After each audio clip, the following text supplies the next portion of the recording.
हाँ तो प्यारे बच्चों, आप सभी को हमारा YouTube channel VS topic study में आप सभी को स्वागत है।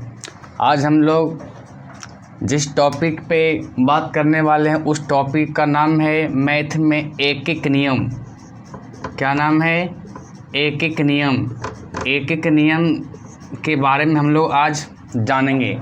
एक एक नियम से किस तरीक़ा से मैथ को सॉल्व किया जाता है उसके बारे में हम लोग पढ़ेंगे, है ना। इस नियम से हम लोग आज पहला क्वेश्चन देखेंगे कि यदि 8 केजी चावल का मूल्य 240 रुपया है। क्वेश्चन में क्या है? क्वेश्चन में है कि यदि 8 केजी चावल का मूल्य 240 रुपया है तो 12 केजी चावल का मूल्य क्या होगा? 12 केजी चावल का मूल्य क्या होगा? सबसे पहले हम लोग को ये ध्यान देना है कि 8 केजी चावल का मूल्य दिया हुआ है तो 1 केजी चावल का मूल्य हम लोग पहले ज्ञात करेंगे, और 1 केजी चावल का मूल्य जब हमें ज्ञात हो जाएगा तो हम 12 केजी का चावल ज्ञात कर सकते हैं, है ना। तो हम लोग इसको हल करते हैं। जिस चीज़ को हमको निकालना है, जिस चीज़ को हमें निकालना है उसको हम पीछे रखेंगे, है ना। हमको 8 केजी चावल का मूल्य हमको 240 रुपये दिया हुआ है तो 12 केजी चावल का मूल्य हमको निकालना है, तो मूल्य को हम पीछे रखेंगे। मूल्य को कहाँ रखेंगे? पीछे रखेंगे। जैसे सिंबल देख लीजिए, 2 बिंदु ऊपर 1 बिंदु नीचे है उसको बोलेंगे चूकी। क्या बोलेंगे? चूकी। और 2 बिंदु नीचे 1 बिंदु ऊपर है इसको बोलेंगे हम लोग इसलिए। यह जो क्या है? चिन्ह है। तो हम लोग यहाँ पढ़ेंगे चूँकि 8 केजी चावल का मूल्य दिया हुआ है कितना? 240 रुपया। 8 केजी चावल का मूल्य दिया गया 240 रुपया।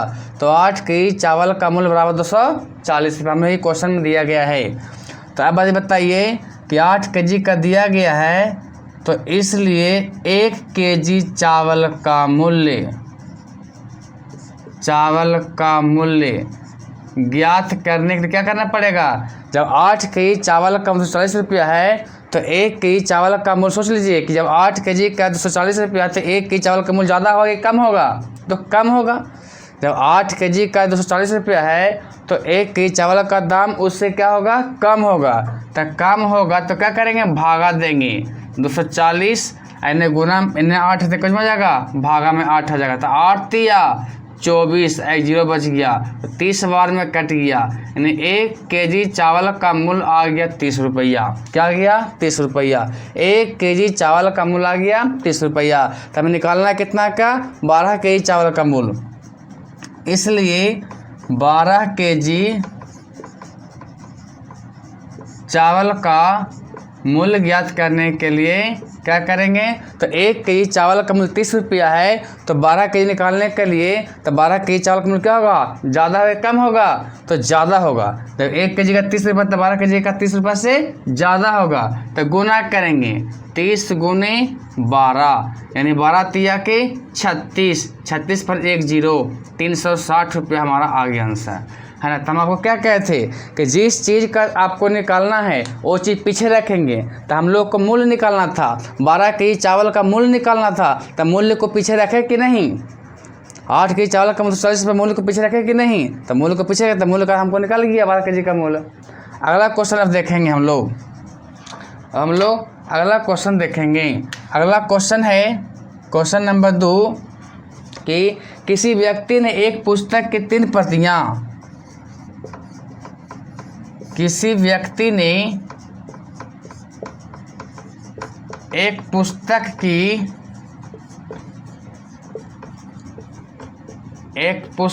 की 3 प्रतियां 75 रुपया में खरीदी जाती है। 75 रुपया में खरीदी जाती है। तो बताइए कि 300 रुपया में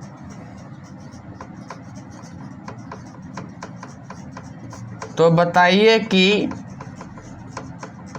300 रुपया में वह व्यक्ति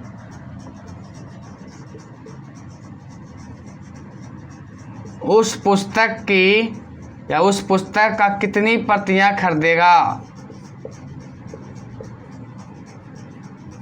कितनी प्रतियां खरीदेगा। अब हम लोग को इस क्वेश्चन को हल करना है। इस क्वेश्चन को हम लोग को हल करना है। तो इस क्वेश्चन में क्या है, एक व्यक्ति जो है एक किताब का 3 प्रति में 3 पेज खरीदता है तो 75 रुपया लगता है। 3 पेज खरीदता है तो 75 रुपया लगता है।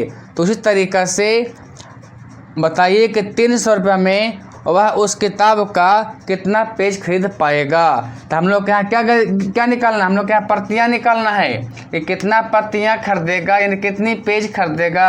तो पेज को रखेंगे पीछे, कहाँ रखेंगे पेज को पीछे, अब मूल्य को रखेंगे आगे, यानी कि चूँकि 75 रुपया में 75 रुपया में खरीदी गई प्रतियाँ, 75 रुपया में खरीदी गई प्रतियाँ कितना है, 3 प्रतियाँ। तो लिखे 3 प्रतियाँ। 75 रुपया में कितनी प्रतियाँ खरीदी गई है, 3 प्रतियाँ। इसलिए 1 रुपया में कितनी प्रतियाँ खरीदी जाएगी। डॉट कॉमा का मतलब क्या हो गया कि यही चीज़ यहाँ पे लिखा हुआ है कि 1 रुपया में खरीदी गई प्रतियाँ ही यहाँ पे लिखा हुआ है। 1 में खरीदी गई प्रतियाँ बराबर 3, और बटा में क्या हो जाएगा 75। इसलिए 300 रुपया में 300 रुपया में खरीदी गई प्रतियाँ, तो 3/75 अब गुने कितना हो जाएगा जी 300, तो 300 रुपया। 75 चौके 300 कट गया, 4 तिया 12 प्रतियाँ,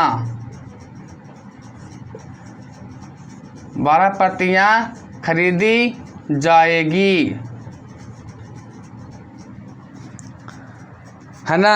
मुझे उम्मीद है कि आप सभी को क्वेश्चन समझ में आ गया होगा, है ना। इस तरीक़ा से बने रहिए हमारे चैनल VS टॉपिक स्टडी पे, है ना, और VS टॉपिक स्टडी पे बने रहिए और इस चैनल को लाइक एंड सब्सक्राइब करते रहिए, है ना।